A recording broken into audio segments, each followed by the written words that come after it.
Welcome to the Ex-Girlfriend Recovery Podcast, where we teach you the right way to handle your breakup. And now, introducing your host, some call him the Ex-Whisperer, Chris Sider. Hey there, and welcome to another episode of the Ex-Girlfriend Recovery Podcast.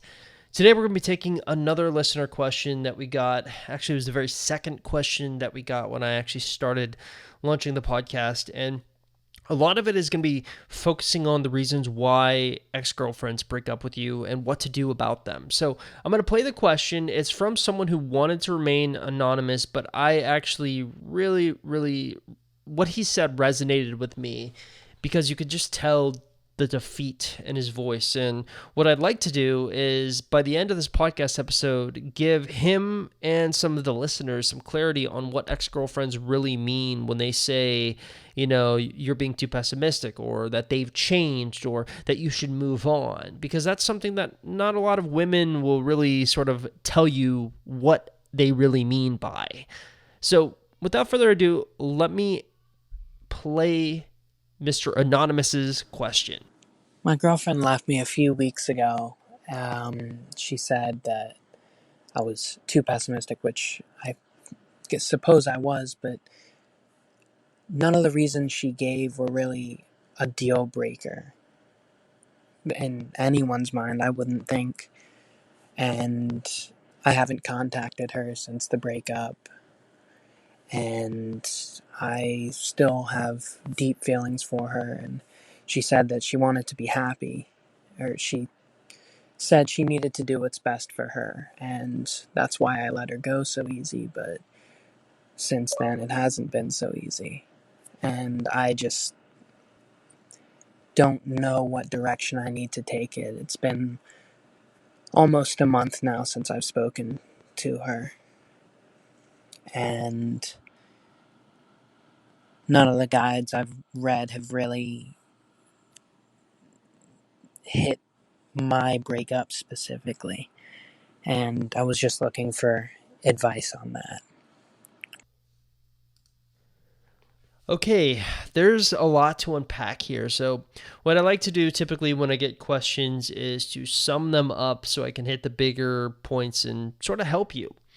So the person who left this voicemail just had his ex-girlfriend break up with him a few weeks ago. He hasn't talked to her at all since then. It looks like it's been about a month since they've talked. And the reason she gave was initially that he was being too pessimistic, I guess, about the relationship. But ultimately, she kind of backed that up a little bit by giving him other reasons for the breakup occurring, but none of those reasons were really deal breakers in his mind. So again, they haven't contacted each other since the breakup. She said that she wanted to be happy and do what's best for her, which is why he kind of didn't fight for her.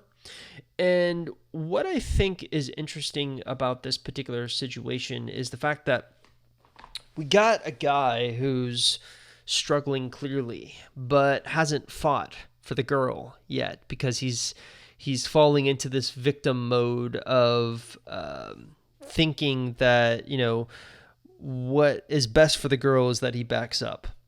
And what I guess the thing that I would want to combat anyone who's listening to this that they have is that anytime someone says that they're going to do what's best for them, or they're going to, you know, being away from you is what's best for them, they really do mean it in the moment. That's an important thing that a lot of people don't quite understand. I've been a long proponent of the fact that human beings are self-interested. So especially when it comes to relationship decisions, they make self-interested decisions. In other words, they're going to do what they think is best for them. So at this point of her life, your ex-girlfriend, Mr. Anonymous, she thinks that being away from you is what's best for her. So your overall game plan needs to be, how can I take that preconceived notion and prove it wrong? And so what I thought I'd like to do is not only tell you how to do that, but also explain a little bit about what she meant when she said that you're being pessimistic, and essentially what she meant when she say that she's changed, or something along those lines. And what's really interesting is a few weeks ago, I actually wrote this article called What Your Ex-Girlfriend Says versus What She Really Means. Now, I don't understand women like I can understand us guys, because we're guys, I'm a guy, I can pretty much understand, hey, this is what a guy's thinking. But women are still sort of a mystery to me. But one thing I'm lucky to have is actually a larger website than Ex-Girlfriend Recovery. So a lot of you coming here and listening to this podcast are probably doing so on my website, exgirlfriendrecovery.com. And what's interesting is exgirlfriendrecovery.com wasn't the very first website I created in the relationship space. It was actually a website called exboyfriendrecovery.com, helping women try to get back with their ex-boyfriends. I think you can see where this is going. But what's interesting about this is there's been a lot more women clients that I've had than men clients. And so one thing that we do is anytime we get a coaching client or anyone who buys our program, we let them into this private Facebook support group. And this private Facebook support group is essentially the people that we view as like, hey, these are the people that are going to try our ideas out. They're going to report back to us. And a lot of times people will come to me and they'll say like, hey, you know, the reason I bought your program is you were actually showing real life success stories. I mean, you sat down and interviewed these people for hours trying to figure out like, hey, what worked for them and what didn't work for them. And the reason I can do that is because of our private Facebook support group. So anyways, a few weeks ago, I got this idea for an article. So I actually surveyed the men on Ex-Girlfriend Recovery and said, hey, what are the 5 biggest questions that you want answered about what your ex-girlfriend says? Like when your ex-girlfriend says this, what is it that you want to understand what she really means or the frame of mind she's in when she says that thing? And the 5 responses we got were, hey, what does my ex-girlfriend mean when she says that she's changed? Or what does my ex-girlfriend mean when she says that she hates me? Or what does my ex-girlfriend mean when she says it's too late? Or she says we should just be friends, or she tells you to move on. And I was not going to tackle that alone because I don't know. That's the honest truth. I'm not some soothsayer like people believe I am, which always kind of bothers me because it's sort of like, well, I'm a human being too. I make mistakes and I don't know everything. But what I can do for you is I can show you my data. So I went anyways to the private Facebook support group and I polled all the women I could find there. I basically put up a post and said, hey, I'm writing an article for my website, Ex-Girlfriend Recovery, trying to help men understand what women really mean when they say X, Y, or Z. And the response we got behind that article or behind that poll was really amazing. We got all sorts of really interesting insights, and some of it really shocked me. And so it's sort of been my go-to article anytime men ask me questions about it, like, hey, my ex-girlfriend said that she's changed. And I think that's kind of the situation that you're in here, Mr. Anonymous. The fact that your ex-girlfriend says that you're being too pessimistic and that she gave you all these sort of like blanket reasons for why she wants to go through the breakup. Ultimately, the bottom line is she's saying that she's changed. You know, she's moved past the relationship. And what's interesting is we asked women in our private Facebook support group, and if you actually go to my website, exgirlfriendrecovery.com, and find this episode, just look in the show notes area or where I basically transcribe these episodes. I'm going to actually link you to that article so that you can actually read it and you can actually see these screenshots that I posted to prove, hey, real women said this and this is what they said. And what's interesting is when you look at when ex-girlfriends say that they've changed, that they've moved on, or they give you some reason that's ultimately sort of like amounting to the fact that they've changed or their feelings have changed for you, what they mean is usually one of 3 things. This is what shocked me. So ultimately, I was just going to tell people initially, like, hey, when your ex-girlfriend says that she's changed, it means she's moved past the relationship. Her feelings for you have changed. She means it. But when we actually polled real life women and asked them, hey, when you've said this in a relationship, what did you really mean? Women kind of came down in 3 specific camps, right? The first camp was pretty obvious. Her feelings have changed for you. She's not feeling attracted to you anymore. So to put it bluntly, the group of women said that it means that when your ex-girlfriend says this to you, her feelings for you really have changed and she doesn't want to be with you anymore. So obviously that's not great for you, Mr. Anonymous, especially if you still have strong feelings for her. But really it was the second patterns that we saw emerge in our polls that shocked me. So pattern number 2 was she wants you to change your ways before you try again. So basically these women think that not all hope is lost for getting back together. You just need to show her that you've changed. And the second or the third pattern was she doesn't like you that much anymore. So this group of women believe that your ex-girlfriend means she has outgrown your relationship, and as a result, her feelings for you have changed. So when I hear your ex-girlfriend's pessimism towards you, it seems to me like she falls either in pattern 2 or pattern 3. My guess is you want to operate under the assumption that it's pattern 2. She wants you to change your ways before you try again. So that sort of changes the narrative for you in a big way, because in my opinion, your entire goal should be about how can I take her preconceived notions and flip them on their head. So let's use an example using her own words. She thinks you're pessimistic. So a lot of times when I explain to men, like, hey, what you need to do is you need to create this internal paradigm shift for your ex-girlfriend so that when she thinks of you, she doesn't associate you with pessimism. She associates you with the opposite of pessimism, positivity, right? So a lot of times when I tell that to men, they take it the wrong way and try to directly approach their ex-girlfriend about it. They say, okay, you want me to be more positive? Well, whenever I talk to her, I'm going to be more positive. I'm going to be happy all the time. But it's not enough just to directly talk to your ex-girlfriend about this stuff. You need to actually indirectly talk to her as well as directly talking to her. So I'm a big believer in sticking to the general game plan most of the time, right? So Anonymous here has said that he hasn't talked to his girlfriend in a month. Well, that's perfect. He's already done basically a no contact rule. But when it comes time, what a lot of men especially fail to realize is that the no contact rule, a lot of people only think it's for getting their ex back or making their ex miss them, but it's actually so much more deeper than that, because it's also an opportunity for you to change your ex-girlfriend's perceptions of you. So if she perceives you as this pessimistic sort of homebody, socially awkward person, one of the best things you can do is actually utilize social media to combat that assumption of you. So here's kind of a shocking statistic. We found that close to around 88% of exes will Facebook stalk after a breakup. So there's a pretty high probability, like a almost 90% chance that your ex-girlfriend will be paying attention to what you're posting on Instagram. If you're a Snapchat person, what Snapchat stories or Instagram stories you're posting, what you're posting on Facebook or any other social media platforms that you guys would consistently communicate on, it's pretty great. It's a pretty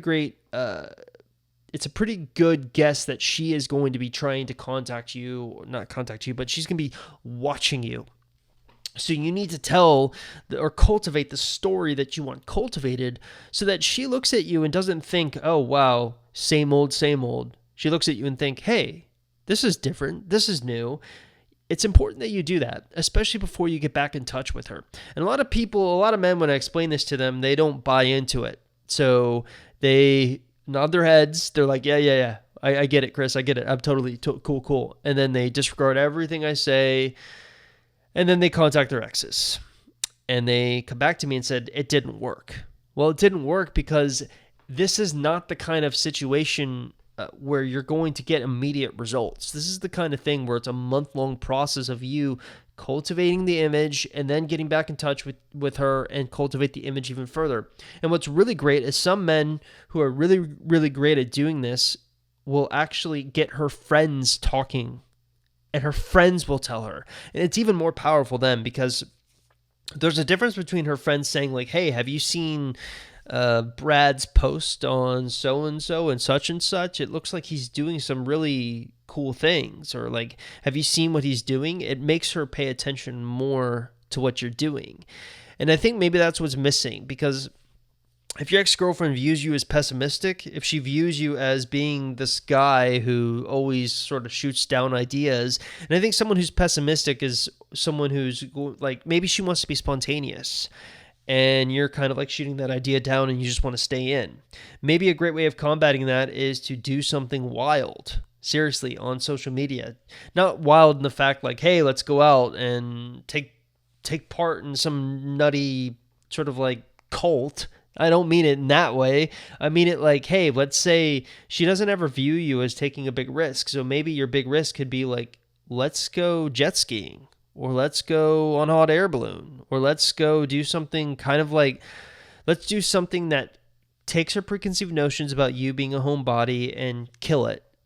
And sometimes the hardest part for men when it comes to this is stepping outside of their comfort zone. A lot of times their comfort zone will say, no, don't do that. Don't do that. But you need to step outside of your comfort zone. I'll never forget one of the first times that I got featured on a national level was someone wanted to do a piece on me for Fox News. Right. And so what was interesting is it frightened the hell out of me. I'm not going to lie to you. I said no. My wife, she came to me and she was like, hey, these people, they want us to go on Fox News. And I said, I'm not doing that, because I was scared. It was outside of my comfort zone. But after a while, I really just thought and said, you know what, I need to take chances. This could be a good opportunity for me to get some national exposure and talk and show people I know what I'm talking about. I am an expert in my area or my field. And if you want to watch that Fox News thing of me, I'll just post it in the show notes below, or show notes of the episode, so you can actually see what I'm talking about. But ultimately, it took all these steps to get me outside of my comfort zone, and I'm glad that I did it, even though it didn't really give me great national exposure, to be honest with you. But other than that, my point is, don't be afraid to take a risk, and a risk is only really a risk if you don't know what you're doing. And you know what you're doing here. At least you have my sort of stamp of approval of, hey, let's do something to catch our attention. Now, a lot of times when people listen to these podcast episodes, they want step-by-step game plans of hey, this is what you do here, here, and here. But I'm actually not a fan of giving those because I feel like they're they're counterproductive in the fact that you should only this is one of those situations where if you're a huge planner and you like to plan ahead from point A to point Z, it doesn't really work out that way so much, because I find if you plan a perfect plan, something along the way will go wrong, and you will have to start over and reshape your plan continually. So I only like to plan the next step ahead at a time. And I think right now your step shouldn't be hey, let's start practicing and planning when I should text her. I think before you text her, you should prime the new you, so to speak. I'm not saying change your personality or anything like that, but I'm saying combat whatever preconceived notions she has about you. Turn them on their head so that she doesn't really view you as the same pessimistic guy that she may have viewed you as in the beginning. Step outside your comfort zone. Your comfort zone is great to have, but this is one of those areas, if you want to win her back, you have to be willing to take a risk. But remember, a risk really isn't a risk if you know what you're doing, and you know what you're doing here. Thank you for listening to this episode of the Ex-Girlfriend Recovery Podcast. Make sure you subscribe to us on iTunes and leave an honest rating and review. Also, don't forget to take the free quiz to show you what kind of chance you have with your ex on our website, www.exgirlfriendrecovery.com. We'll see you next week.